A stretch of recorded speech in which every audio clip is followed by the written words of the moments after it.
Yes, ang aming mission na matry ang actually, hindi pa namin na-try. Pupunta pa lang kami dun sa Traveler's Kitchen ng hotel namin. Doon namin kakainin na, di ba? Success!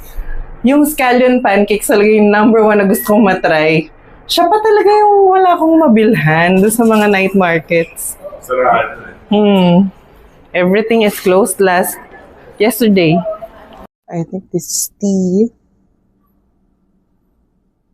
Yan. I want to remember this. Lobby. Hindi mo alam kung gano'ng katagal pa bago kami makabalik sa Taiwan ulit, diba? 7:06. Medyo gloomy day to day pa rin, no? Yep. Kahapon maulan.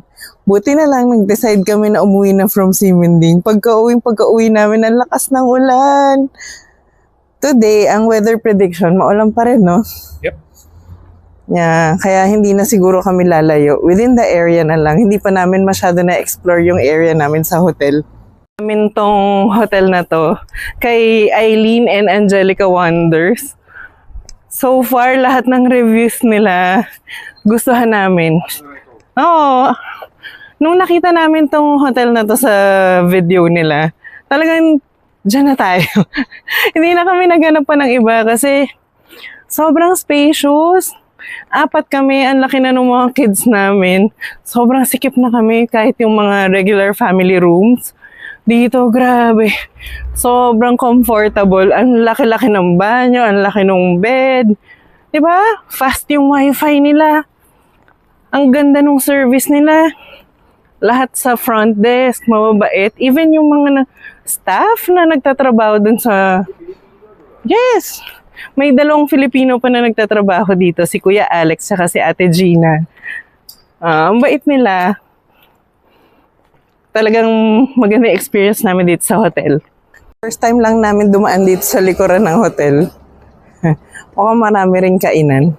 Yung New Taipei area, pansin namin, medyo konti lang yung mga nag-i-English na mga tao. Medyo mahirap bumili sa mga restaurants, especially yung mga local, yung mga hindi big, ano. Pero mas masaya. Oo, pero masaya. Sa mga hindi namin nagawa dito, mag-visit ng temple. Oh, meron temple dito sa likuran. Ayain namin yung kids later.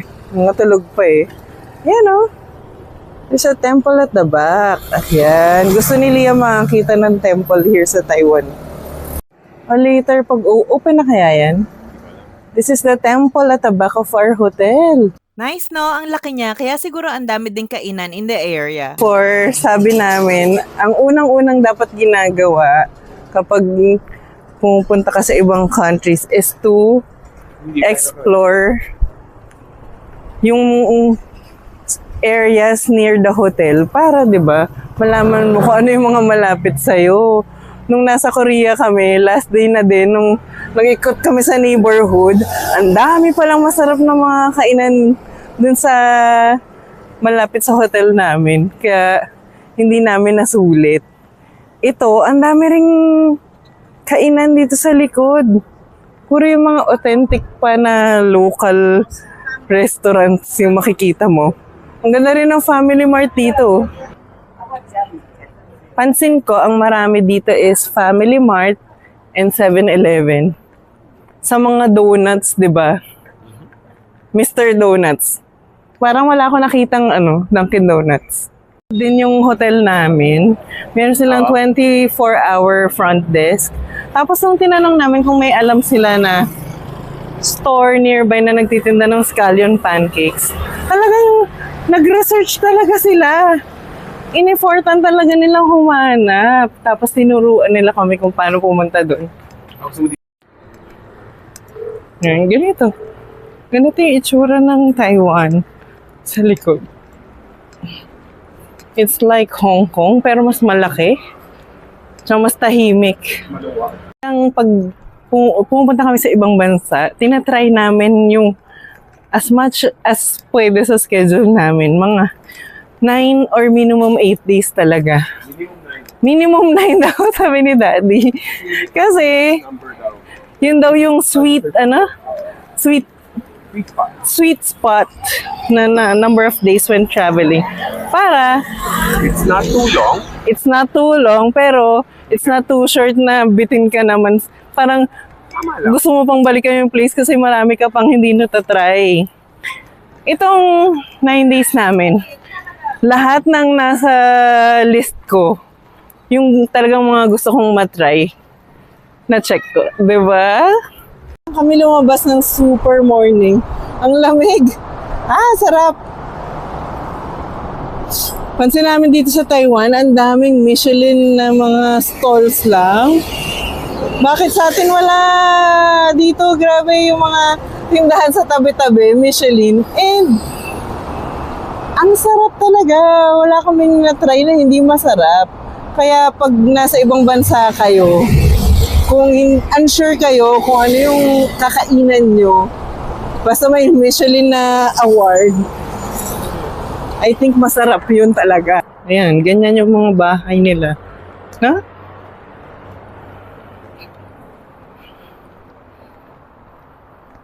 Ito na daw yata siya. Yung nahanap namin. Ayan! Scallion pancakes! Scallion pancakes. For everyone.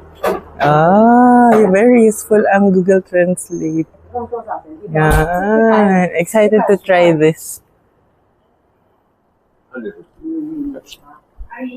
Yan. 是的，当然是的，要加辣椒吗？ Comment sa amin ng hotel namin. They have a number to call. So yeah.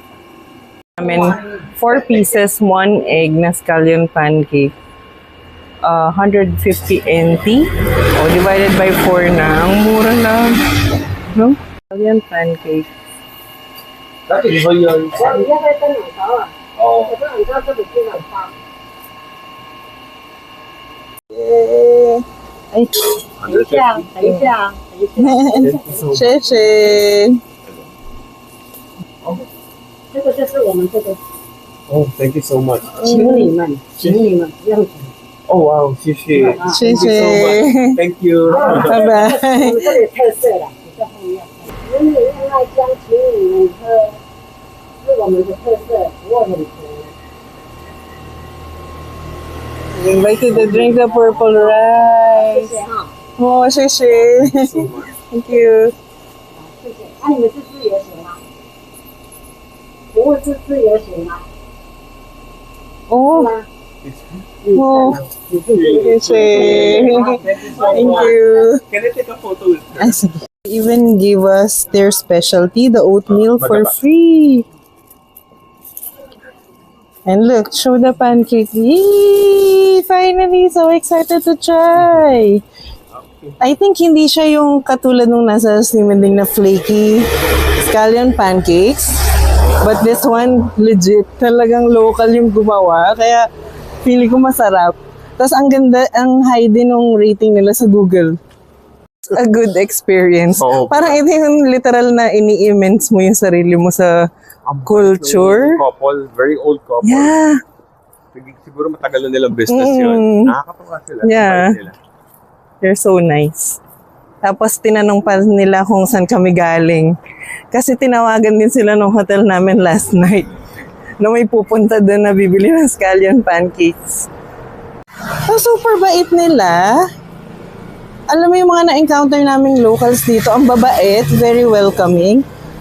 Kaso dito sa New Taipei City, bihira lang sa kanila yung nag-i-English. Kaya talagang very helpful talaga yung Google Translate when traveling para makakapag-communicate ka sa kanila, di ba? Yan. Ang mabibilis lang dito yung mga motor.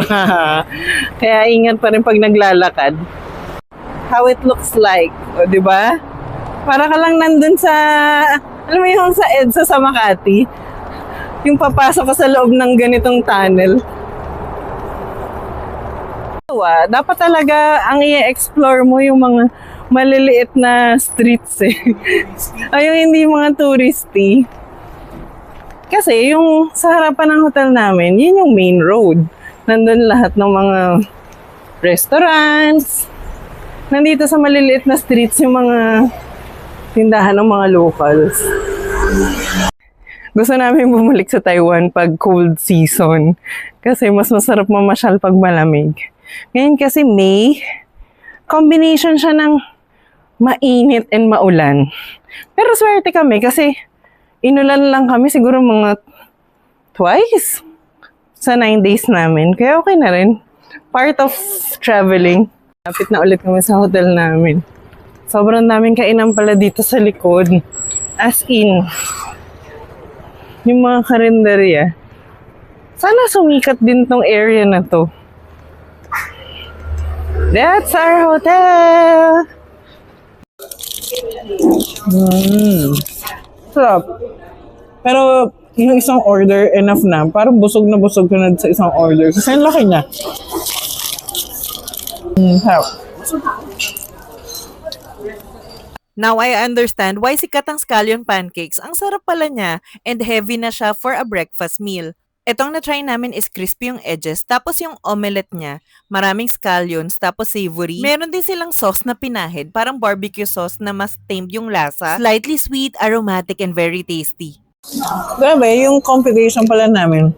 That's 150 is 4 scallion pancakes and 1 red bean bread. So, mas mura pa pala siya lumalabas. Tapos binigyan pa kami ng free drinks. Wala na kinita. Super bait. Super bait nila. Matan ko, bumili din pala kami ng red bean. Feeling ko kalasa to nung sa Korea, yung si Hotok. Malap yan. Yeah.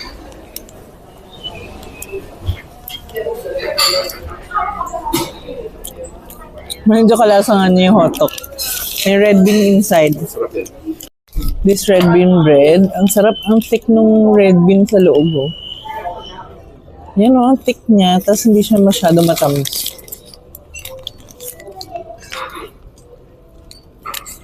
Bigay nila for free.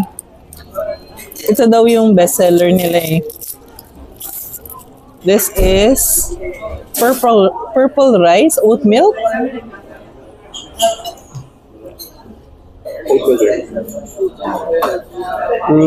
Tingnan nyo. Ang bait, no? Binigyan pa kami ng free. Ito specialty nila. Ito daw yung specialty nila.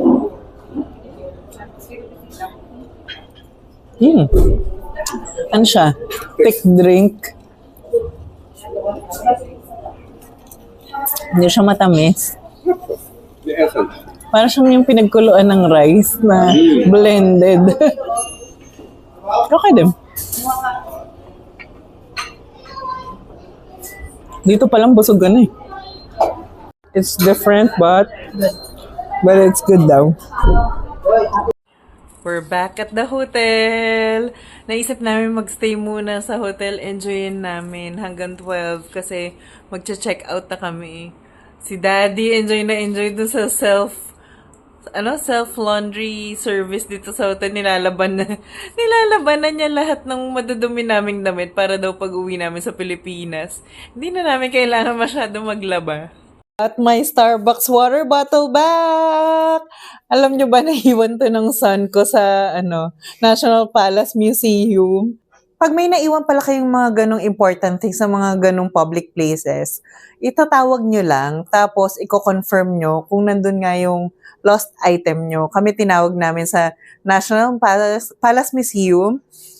Kaso, medyo mahirap sila makipag-communicate sa English. Ang ginawa namin, nagpatulong kami sa front desk ng hotel, nitong Via Breeze Hotel. Tapos yun, na-confirm nga na nandun nga yung naiwan naming bottle. Ang ginawa ni Daddy, nag-book siya sa Lala Move. Meron palang Lala Move dito. Para less hassle, tapos yung pagod. Medyo 1 hour kasi yung travel time from our hotel going to the National Palace Museum. Tapos, importante na may Google Translate kayo kasi yung Lala Move driver, syempre hindi rin ganun kagaling makipag-communicate sa English. Mas makakapag-communicate kayo better kung itatranslate nyo muna yung sasabihin nyo, then by chat na lang. Nagkaintindihan naman sila.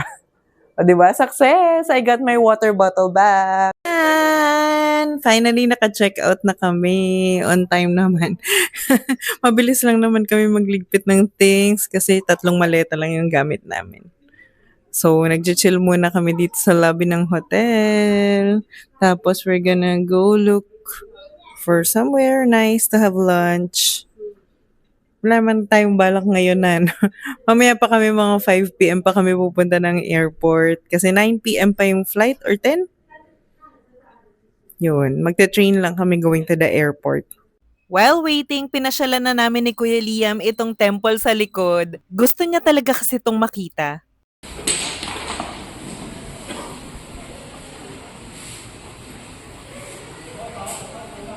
And tapos na kami mag-temple ni Kuya Liam. We're just checking out yung park na nadaanan namin near the hotel. Liam trying out the exercise machine. The park. Sabi ni Kuya Liam parang ito daw yung park na napanood niya sa Karate Kid. Diba? May mga nag-exercise. Yes!